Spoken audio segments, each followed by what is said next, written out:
Hi, I'm Jason Piercy. That's me. Oh, you can't see. That's me right there. And I'm standing in a subdivision belonging to Haven Homes called The Porches. That's it right there. And this is probably going to be, what will we call this?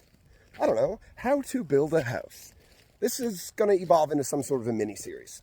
Right now I'm standing on the building lot of a house that's sold on this cul-de-sac right here called Papenburg Place. This is number 5. The excavation is complete. The footings are put in. The footings are the part that you build your foundation on top of. So the foundation is the concrete walls in your basement. The footings are the part that those walls rest on. And we thought it would be cool if here at the Ask team of eXp Realty, in conjunction with Haven Homes, our lovely builder, no, this is Carhartt. I don't have my Haven Homes hat on. I should. That's bad of me. I'm sorry, Greg. Greg owns the place.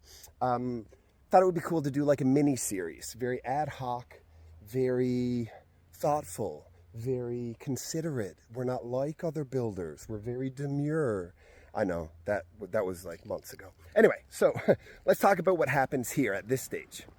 So the first thing that we do is we take what used to look like this, trees, stuff like that, and it gets cleared out and leveled off, and we dig a big hole so you can see we go down, and you have to go down to what's called solid. They say going down to solid, but basically what it means is you need to get down to undisturbed soil where the earth is firm and you're not going to get any movement over time.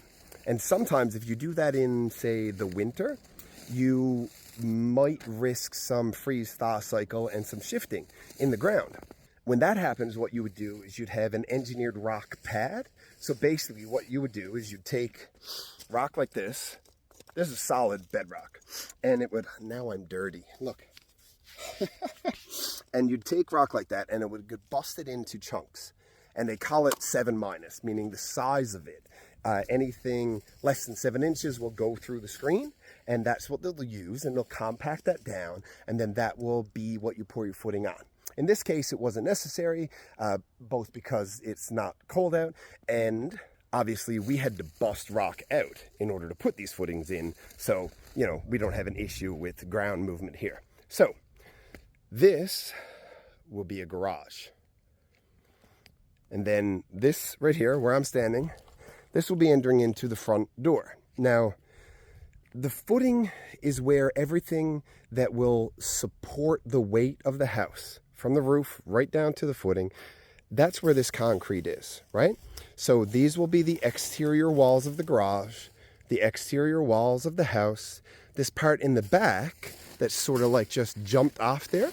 Well, when we're standing here in the basement, we'll be halfway underground. This will be where a staircase is that you march back up to get to the top of here. So everything that is poured now will support weight. It'll support load. It will be load bearing in the future. These two pads here and here, they're rounded. What will happen there is, I'm standing on that pad, there will be a beam that goes above my head, way over to the corner there on the back of the garage, and there will be posts that support that beam. Those posts need to go down to solid, right? Exactly. And I know that right here it looks a little bit kind of all over the place because you got all of these like footings, and you're like, why do you need a footing here if you have one there and if you have one there? Well, the weight of all of this needs to come from the roof way up all the way down. And on the main floor, that might be open from here to there. But in the basement, it'll only be open from here to there. So this part is a footing for the basement. But if we could like jump up into the first floor, there would be no wall here. We'd go straight across. Anyway, I could easily get like super technical about the MPA rating of the concrete that we use and all of that stuff. But suffice to say, this isn't going anywhere. But one of the things that I tell every single client when they build a home, when your footing goes in the ground, you will drive by and you will say, oh my God, no, they messed it up. It's wrong. It's too small. It's way too small. Everybody does it all the time. It's not too small. A house is never smaller than when it is a footing, and never bigger than when it's finished and your furniture is in it. So now that I am filthy rotten, and we've talked about footings, let's just say that this is the first step in how to build a house with Haven Homes, out on the porches, through the Ask team. And did I mention this one's sold? They're all sold. Well, actually, they're not all the building lots are sold.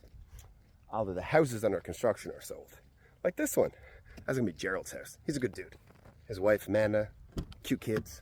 Anyway, thanks for tagging along. Myself and my manager, Deanna, you probably got more stuff I have to do?